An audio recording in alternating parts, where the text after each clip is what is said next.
Nova reforma tributária explicada. Então agora nós vamos continuar explicando a reforma tributária, falando do imposto sobre bens e serviços e a contribuição sobre bens e serviços. Esse aqui vai ser um guia completo sobre o IBS e sobre a CBS, beleza? Se você não viu o vídeo anterior, clica nesse vídeo que eu estou deixando aqui em cima, que é o que a gente fala sobre as regras gerais e as alterações gerais da Emenda Constitucional 132 de 2023, a reforma tributária, beleza?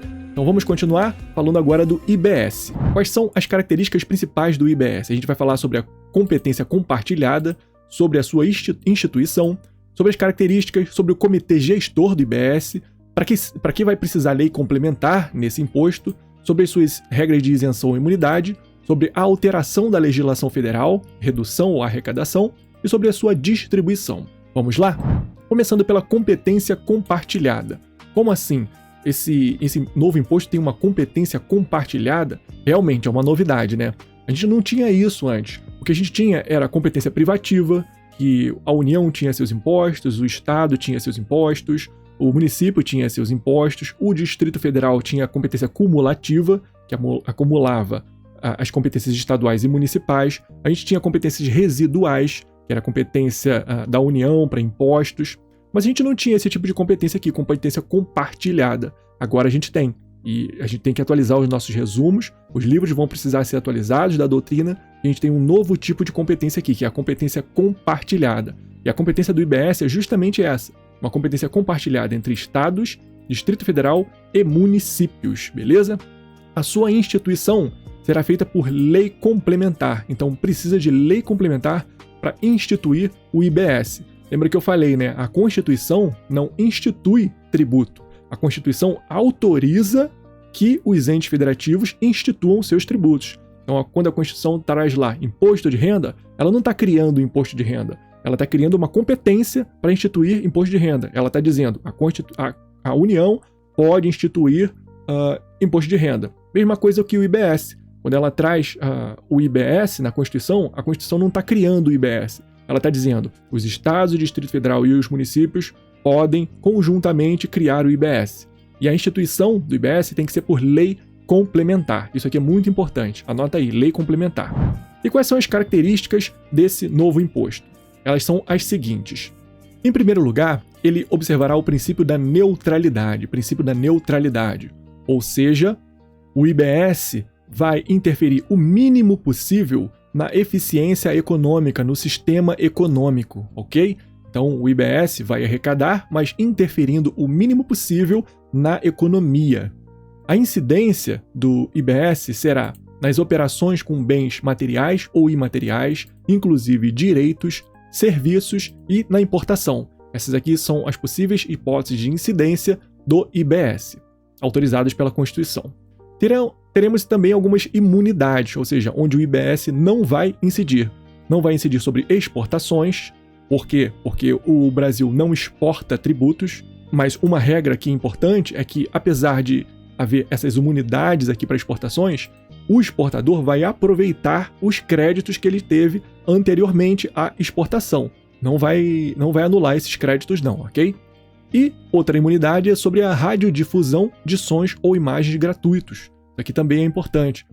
Radiodifusão sonora de sons ou de sons e imagens gratuitos. Também é uma imunidade do IBS. A legislação para o IBS deve ser única e uniforme. Isso aqui é muito importante. A legislação para o IBS deve ser única e uniforme.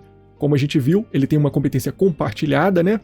Apesar de os estados, Distrito Federal e municípios poderem ter suas leis próprias, as leis próprias serão muito limitadas mesmo. A legislação deve ser única e uniforme.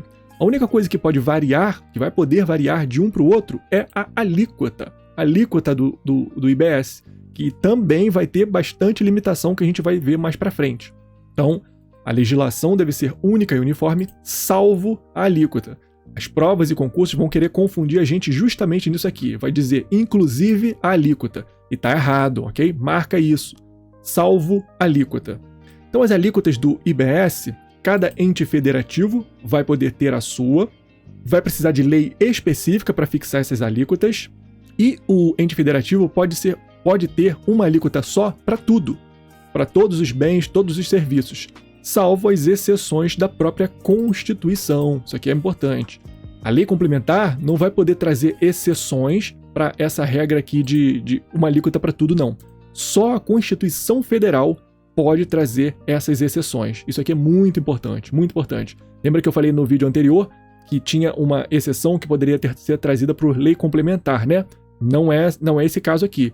Esse caso de uma alíquota só para tudo, as exceções possíveis são as da Constituição, não são da lei complementar. O valor cobrado no IBS vai ser calculado da seguinte forma: soma a alíquota estadual com a alíquota municipal de destino do bem ou do serviço. Isso aqui é muito importante e é a regra mais importante do IBS, né? Que é quanto a gente vai pagar disso aqui. Então é isso aqui, o valor cobrado é o somatório da alíquota estadual com a alíquota municipal do destino do bem ou do serviço. Outra regra importante é que esse imposto será não cumulativo. Assim como o ICMS, né? Aquela regra de não cumulatividade, o IBS será não cumulativo, salvo, a gente tem duas exceções aqui: uso ou consumo pessoal e as regras previstas na lei complementar ou na Constituição. Aqui a gente já tem uma diferenciação, né? Lembra daquela alíquota uma só para tudo, salvo exceções da Constituição? Aqui, na não cumulatividade, as exceções de não cumulatividade podem ser previstas tanto na lei complementar quanto na Constituição Federal. Não é só na Constituição Federal, não. Isso aqui, as provas e concursos vão tentar enrolar a gente nisso aqui também. Ele é um imposto cobrado por fora, ele incide por fora. Como assim? O seu valor não compõe a sua própria base de cálculo, não integra a sua própria base de cálculo. É um imposto por fora. O antigo ICMS era um imposto por dentro, seu valor integrava a sua base de cálculo. Aqui no IBS não, ele é um imposto por fora, ok? Ele não integra a sua base de cálculo e nem o IBSP, o Imposto sobre Bens e Serviços Prejudiciais, que é da União, a Contribuição Social para a Seguridade e o PIS/PASEP. Não integra a base de cálculo desses três tributos aqui. Os incentivos e benefícios só previstos na Constituição Federal, então a lei complementar não vai poder trazer incentivos e benefícios novos, só os da Constituição Federal mesmo. A resolução do Senado Federal aqui também será importante, como a gente tinha a hipótese de resolução do Senado Federal, né, para o ICMS, a gente também tem aqui resolução do Senado. E o que pode fazer a resolução do Senado? Vai trazer a alíquota de referência. O que é essa alíquota de referência? É uma alíquota subsidiária. Se o Estado ou o município não tiver previsão para sua alíquota, não criar uma lei para sua própria alíquota, o que vai incidir é a alíquota da resolução do Senado Federal, a chamada alíquota de referência. Ela é subsidiária. Se não tiver a lei do ente federativo, incide a alíquota de referência. Aqui, além disso, o Estado, Distrito Federal e município, ao instituir a alíquota, pode escolher se vincular a essa alíquota de referência. Pode dizer, não, realmente eu vou instituir aqui a minha alíquota, mas eu vou me vincular à alíquota da resolução do Senado. Beleza, a minha alíquota vai ser igual à alíquota de referência. É possível? É possível. Não significa que o ente está abrindo mão da sua competência, não, ok? E o valor desse IBS tem que vir na nota fiscal sempre que possível. Então, vamos lembrar disso aqui. A literalidade do artigo é: sempre que possível, o valor do imposto será previsto no documento fiscal de forma específica. Então tem que estar lá. Não é tributos cobrados, tantos por cento. Não é isso. Tem que ser de forma específica. IBS, tantos por cento. E os outros tributos, quanto que a pessoa está pagando naquela nota fiscal, ok? Então, sempre que possível, o valor do IBS será previsto na nota fiscal de forma específica. E o sujeito passivo será previsto na lei complementar. É possível que ele tenha residência ou domicílio no exterior, ou seja, é possível que o sujeito passivo não resida no Brasil, não tenha domicílio no Brasil. A lei complementar é que vai prever quem é o sujeito passivo do IBS. E aqui a gente tem outra regra muito importante também, que eu chamei de CG-IBS, que é o Comitê Gestor do IBS, do Imposto sobre Bens e Serviços. Comitê Gestor do IBS. O que é esse Comitê Gestor? É o comitê que vai tratar sobre tudo sobre o IBS, vai distribuir a arrecadação, vai definir de quem é cada competência, vai compor conflitos de competência. Então é muito importante a gente saber o que faz esse comitê gestor do IBS. Então vamos ver. Como eu disse, ele distribui a arrecadação para o ente de destino. Então toda a arrecadação vai para o ente de destino daquela negociação, daquele bem comprado, daquele serviço prestado. O comitê gestor reterá os créditos não compensados ou não ressarcidos. Ele vai reter. Isso aqui é a hipótese de retenção do comitê gestor. Ele tem algumas competências administrativas. Ele vai integrar estados, Distrito Federal e municípios nessas competências administrativas, que serão o IBS, o comitê gestor tem que prever o seu regulamento único, então ele vai trazer o seu regulamento, arrecadar, compensar ou distribuir, decidir contencioso administrativo, então vai lá para o comitê gestor, o contencioso administrativo, os recursos contra o IBS vão lá para o comitê gestor, e ele terá uma independência. Que tipo de independência tem o CG-IBS? Independência técnica, administrativa, orçamentária e financeira. São essas 4 independências: técnica, administrativa, orçamentária e financeira. A representação lá no IBS vai ser paritária e vai ser prevista na lei complementar como essa representação. Ou seja, os estados, Distrito Federal e os municípios vão ter uma representação paritária ali dentro do comitê gestor. A presidência vai ter uma alternância, o presidente do IBS, do comitê gestor vai mudar, vai ter que alternar, e para ser presidente, a Constituição só trouxe um requisito, que é notórios conhecimentos em administração tributária. Só isso. Não trouxe formação, não trouxe idade, não trouxe nada. Então a Constituição só prevê esse requisito para ser presidente do IBS. Notórios conhecimentos em administração tributária. Anota que isso vai cair, hein? Eles vão tentar aqui colocar idade, vão tentar colocar um monte de coisa que não tem na Constituição. O financiamento do comitê gestor, como é que é feito? Ele vai ser financiado por uma porcentagem da arrecadação do IBS. Uma porcentagem dessa arrecadação vai para financiar o comitê gestor.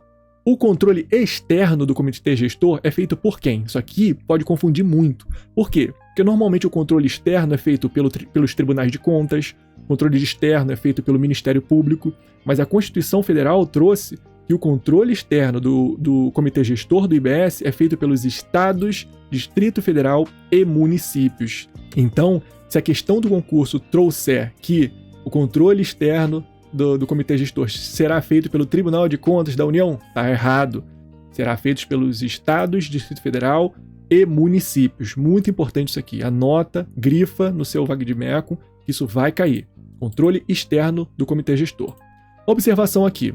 A fiscalização, o lançamento, a cobrança e a representação serão feitos pela administração tributária e pelas procuradorias dos entes federativos, do Estado, Distrito Federal e municípios. Se a gente for notar aqui, ó, fiscalização, lançamento e cobrança. Quem faz fiscalização, lançamento e cobrança? É o auditor fiscal do ente federativo, né? Estado, Distrito Federal e município. E quem faz representação? Representação extrajudicial e representação judicial. É o procurador do Estado, Distrito Federal e município, certo? Então, essas atividades aqui, fiscalização, lançamento, cobrança e representação, serão feitas pela administração tributária e pelas procuradorias dos entes federativos. O comitê gestor será instância máxima de deliberação e terá quantos membros? Isso aqui vai chover em provas e concursos, chover. Pode apostar. Eles adoram cobrar esse tipo de pergunta aqui, de quantos membros, como são, como é a formação. Então, os membros: 27 membros de estados e Distrito Federal e 27 membros do município e Distrito Federal eleitos, o voto de cada município. Tá, como é essa diferença? 27 membros dos estados e Distrito Federal, ou seja, um de cada, né? Isso aqui é fácil. Mas dos municípios e do Distrito Federal, que entra aqui na competência municipal, dos municípios também teremos 27. Só que eles serão eleitos no voto de cada município. E o voto vai ser diferente. 14 desses 27 aqui, serão votados num voto igual. Cada município terá um voto. E 13 deles serão votados por um voto ponderado. Como assim? A proporção da população de cada município terá um peso. Então, São Paulo, que tem uma população muito maior, o voto para esses 13 membros aqui vai ser maior. Para eleger os 14 de cima, não. Para eleger esses 14 de cima, cada município vai ter um voto igual. Mas para eleger esses 13 de baixo, o voto será ponderado de acordo com a população do município que tá votando, beleza? Então, vamos memorizar isso aqui. 27 membros dos estados do Distrito Federal, um de cada. 27 membros de município do Distrito Federal, eleitos pelo voto de cada um. 14 deles com voto igual, 13 deles com voto ponderado pela quantidade da população daquele município, beleza? E as deliberações do comitê gestor, como é que serão feitas? Para aprovação nessas deliberações, temos alguns requisitos cumulativos. Tem que respeitar todos esses requisitos. Tem que ter a maioria absoluta dos representantes do Estado e do Distrito Federal. Então, esses 27 aqui, para aprovação das deliberações, tem que ter a maioria absoluta deles. Mais da metade. Não é mais da metade dos presentes, não, ok? Isso é maioria relativa. Maioria absoluta é mais da metade de todos. Então, mais da metade aqui dos 27 membros.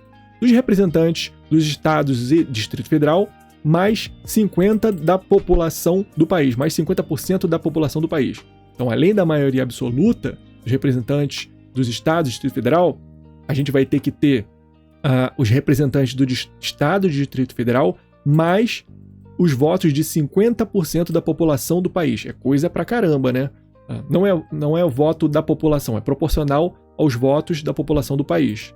Além dos votos da maioria absoluta dos representantes dos estados do Distrito Federal, dos 27, além dessa maioria absoluta de cima, a gente tem que ter o voto de representantes de estado ou Distrito Federal que signifiquem mais de 50% da população do país. Então, nessa soma aqui, a gente vai ter que verificar se esses votos que aprovaram na deliberação representam 50% ou mais da população do país. Isso aqui é importante.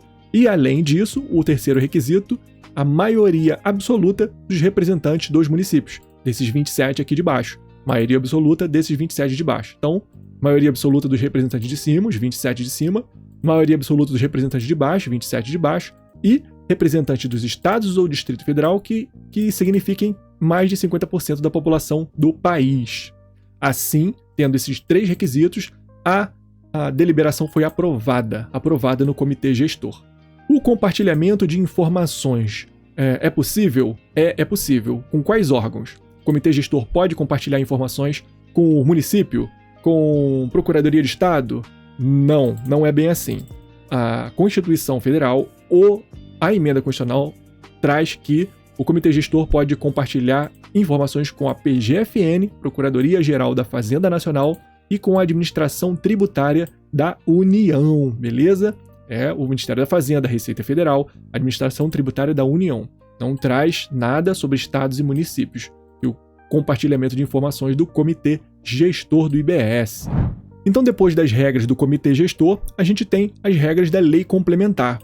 Para que vai servir a lei complementar no IBS? Para que a gente vai precisar de lei complementar aqui? Então, a emenda traz várias hipóteses e várias necessidades de lei complementar. Para que vai servir a lei complementar? E outra coisa, a gente está vendo aqui que algumas estão com cor diferente, né? E a gente vai ver já por que eu botei essas cores diferentes aqui. Algumas estão com um rosa mais escuro. O que significam essas aqui que tem um rosa mais escuro? Você vai ver já. Isso aqui é importante também. Mas vamos lá. Para que vai servir a lei complementar no IBS? Para as regras de distribuição dos tributos desse IBS, para o regime de compensação do IBS, para a forma ou prazo de ressarcimento, a pessoa ter de volta o seu tributo que pagou a mais ou pagou errado, para a definição do destino da operação. O que é destino da operação? A Constituição traz, né? A emenda constitucional trouxe em algumas hipóteses, dizendo que o importante vai ser o destino da operação. Mas o que é destino da operação? Isso aqui quem vai dizer é a lei complementar. Para desoneração dos bens de capital, bem de capital é aquele bem da sociedade empresária que está imobilizado para a produção, bem de capital, que é essencial à produção daquela sociedade empresária, daquele objeto empresarial, certo?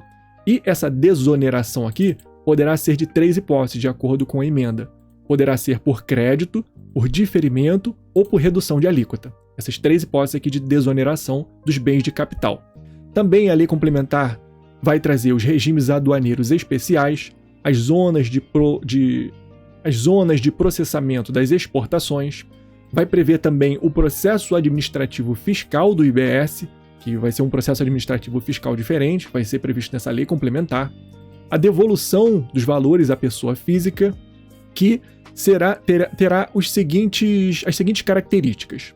O IBS será devolvido às pessoas físicas para reduzir as desigualdades de renda. Então, a pessoa que ganha menos, aquela pessoa que tem baixa renda, vai ter de volta algum valor desse IBS que pagou.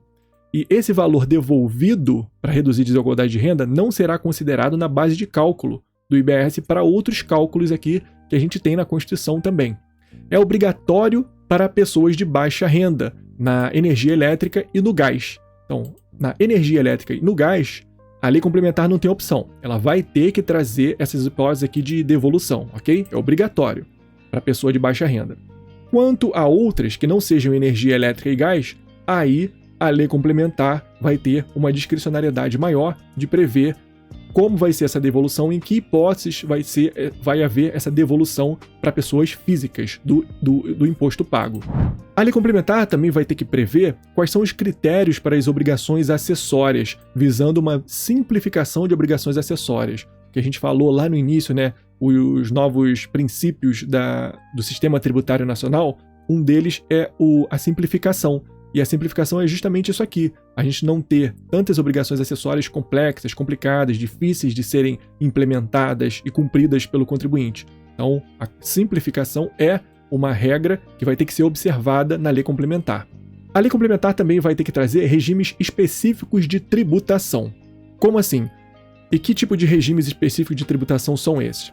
Para combustíveis e lubrificantes, vai ter que ser monofásico. Lembra que a gente tinha o ICMS monofásico? Então, a gente vai ter também o IBS monofásico, que vai incidir sobre combustíveis e lubrificantes, vai incidir uma vez só, monofásico. Não vai incidir sobre toda a cadeia produtiva.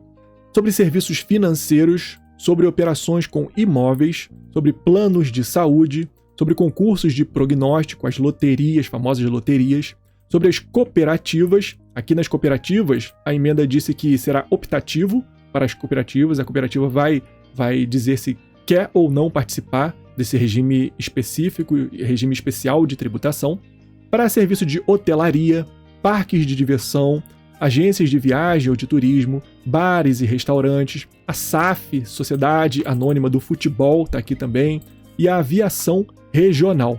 Para esses serviços aqui, teremos regimes específicos de tributação para eles.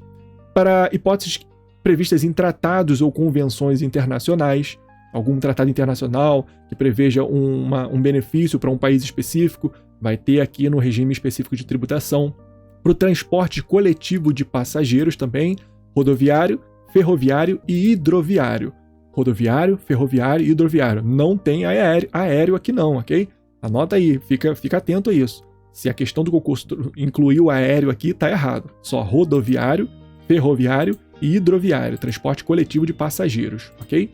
A lei complementar também deverá trazer um conceito de operações com serviços. O que é operação com serviço? E aqui, a emenda constitucional disse que ela poderá estabelecer esse conceito. Então, não é deverá não, ok? Não é uma obrigação da lei complementar. Se a lei complementar não trouxe a isso, ela não está errada não está omissa não. Não vai caber mandado de injunção nem ADO para isso aqui, porque ela poderá estabelecer uma possibilidade. Na prova de concurso vão tentar confundir a gente com isso aqui também. E também será possível, outra possibilidade, a integração do contencioso administrativo do IBS com a CBS. Contencioso administrativo do IBS e a CBS. Ou seja, os recursos contra o IBS, recursos contra a CBS, esse contencioso administrativo poderá ser integrado pela lei complementar. A lei complementar vai poder trazer essa integração aqui, muito importante também, né? Então essas são as atribuições da lei complementar no IBS, muito importante. A gente tem também na emenda constitucional algumas regras de isenção ou imunidade. Isenção e imunidade do IBS.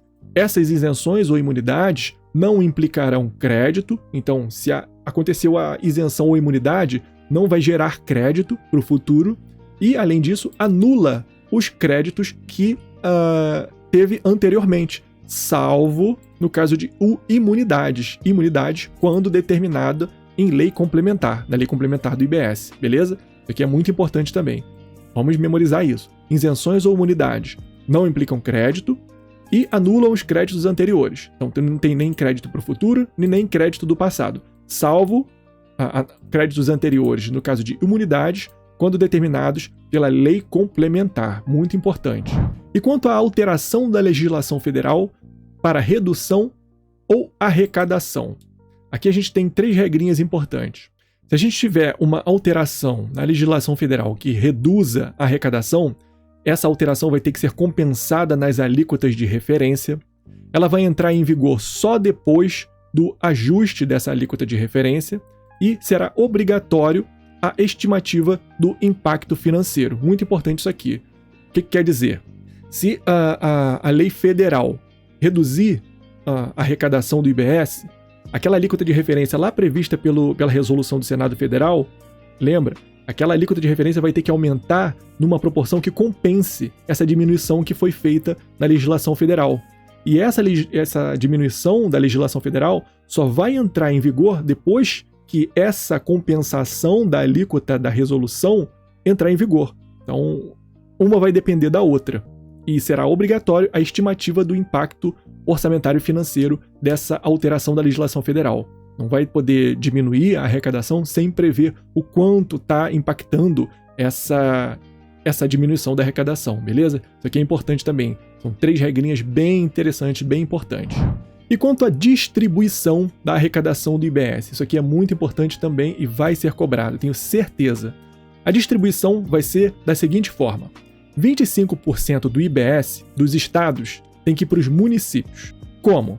Os critérios são os seguintes: 80% na proporção da população de cada município, 10% de acordo com os índices de aprendizagem ou equidade, conforme previsto em lei estadual, 5% conforme os índices de preservação ambiental, também previstos em lei estadual, e 5% dividido igual para todos os municípios. Então, memorizem isso aqui, é muito importante mesmo, beleza?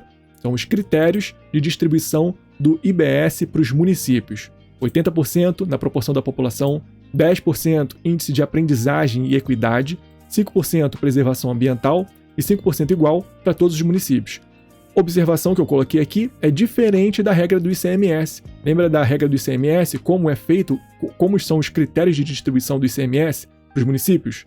No mínimo 65% de acordo com o valor adicionado e no máximo 35% de acordo com a lei estadual, critérios previstos na lei estadual, mínimo 10% para ensino. Isso aqui é o critério de distribuição do ICMS para os municípios. Mas no IBS a gente tem regras diferentes.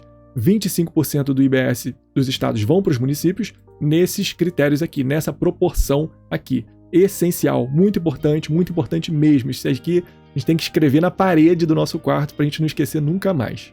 E além disso aqui, além desses 25% do IBS do estado que vão para os municípios, 20% do IBS estadual tem que ir para a educação. Muito importante também. 20% de todo o IBS estadual, não é o municipal, é o estadual, tem que ir para a educação. Tem que ser investido na educação, vai para o fundo da educação. Essencial isso aqui também. Beleza? Então, a gente falou de todas as regras do IBS, certo? Então a gente agora parte para as regras da CBS, a contribuição de bens e serviços, a contribuição sobre bens e serviços. Então, ela é uma contribuição para a Seguridade Social, certo? Uma contribuição para a Seguridade Social que incide sobre bens e serviços e terá as suas regras previstas em lei complementar. Até aí, igualzinho o IBS que a gente acabou de ver, certo? A sua alíquota será fixada em lei ordinária da União. Lei ordinária da União, importante a gente ver isso aqui. Por quê? Porque a gente imagina logo que se a CBS vai ser criada por lei complementar, então a sua alíquota também tem que estar na lei complementar, né? Errado, não é assim. As suas regras, a sua instituição tem que ser por lei complementar, mas a sua alíquota pode ser fixada por lei ordinária da União. Lei ordinária da União. Muito importante isso aqui também. Ela é uma contribuição que incidirá por fora. Lembra que a gente falou o que é incidência por fora? Não integra a sua própria base de cálculo, diferente do que era o ICMS. O ICMS, o imposto por dentro. Agora o IBS e a CBS são por fora. E também não integra a base de cálculo do IBSP, Imposto sobre Bens e Serviços Prejudiciais, que é da União, a contribuição sobre a social da Seguridade Social e o PIS/PASEP. Não integra a base de cálculo desses 3 tributos aqui, igualzinho o IBS. A gente tem hipóteses de devolução da CBS, que devem ser previstas em lei. Aqui a Constituição só trouxe previsão lei, de forma genérica, não trouxe previsão de lei complementar, diferente do IBS, né, que para a hipótese de devolução trouxe previsão de lei complementar. Para CBS, não, só lei. A devolução deve reduzir desigualdades e não será computada como receita corrente líquida da União, beleza? Não será computada como receita corrente líquida para aqueles cálculos da União sobre receita corrente líquida, beleza? Não será computada essa hipótese de devolução aqui para reduzir desigualdades. E as regras do IBS serão aplicáveis iguais à da CBS em que hipóteses? Lembra daquelas hipóteses de rosa mais escuro que eu falei lá no IBS? É justamente isso aqui. Então, existem algumas regras do IBS que serão aplicadas na CBS. E que regras são essas? Vamos voltar lá no IBS e vocês vão ver. São essas aqui. As características e a parte de lei complementar. Todas essas aqui que estão em rosa mais escuro, essas aqui e essas aqui, esse rosa, essa cor de rosa, são aplicáveis igualzinho no IBS e na CBS. Depois, quando vocês pegarem esse mapa mental para estudar, deem uma analisada e analisem ponto a ponto que regras são essas. Vamos passar rapidamente. São as regras de incidência, onde é que vai incidir o IBS e a CBS, é igualzinho. Operações com bens materiais e imateriais, inclusive direitos, serviços e importações, as imunidades, exportações e radiodifusão, a legislação única e uniforme, salvo a alíquota, a não cumulatividade, ou incentivos e benefícios, a resolução do Senado Federal, que vai trazer uma alíquota de referência, o valor da nota fiscal, que tem que trazer o tributo, né, o quanto está pagando de tributo lá na nota fiscal, quem será o sujeito passivo, que tem que estar em lei complementar. As atribuições de lei complementar para a CBS serão a regra de distribuição não, a gente viu que a regra de distribuição não, será lei ordinária, não precisa de lei complementar. Mas a partir daqui, o regime de compensação da CBS vai ser lei complementar, a forma e o prazo de ressarcimento, definição do destino da operação, a desoneração dos bens de capital, os regimes aduaneiros especiais, zonas de processamento de exportação, a devolução da pessoa física que será obrigatória para a pessoa de baixa renda, não essa aqui de reduzir desigualdade. A de reduzir desigualdades é lei ordinária, não é lei complementar, ok? Essa aqui é obrigatória para baixa renda, aí sim, tem que estar na lei complementar e é uma obrigação. É obrigatória para pessoa de baixa renda, energia elétrica e gás. Os critérios de simplificação para obrigações acessórias, também igual na CBS. Os regimes específicos de tributação, todos aqueles que a gente falou, aquelas hipóteses que a gente falou que tem que ter regime específico de tributação, também tem que ser da CBS. O conceito de operações com serviços que poderá estabelecer, a lei complementar poderá estabelecer, lembra? Conceito de operações com serviços? Então, também, CBS também. A isenção ou imunidade, que não vai aplicar crédito e vai anular os créditos anteriores, então, também aplica-se a CBS. E a alteração da legislação federal, que reduz reduz a arrecadação, compensa na alíquota de referência, em vigor só depois do ajuste da alíquota de referência, e a obrigatória estimativa do impacto. Então isso aqui também se aplica à CBS. Essas partes rosa escuro, então são partes em que se aplica igualzinho no IBS e na CBS. Muito importante isso aqui, beleza? Por isso que eu coloquei essa cor aqui e os asteriscos aqui na CBS também. Muito importante, né? E se você quiser continuar estudando comigo, esses mapas mentais, flashcards, eu vou deixar um vídeo aqui do lado para você continuar comigo num estudo ativo, num estudo de flashcards que eu gosto bastante. Então te vejo lá. Até já!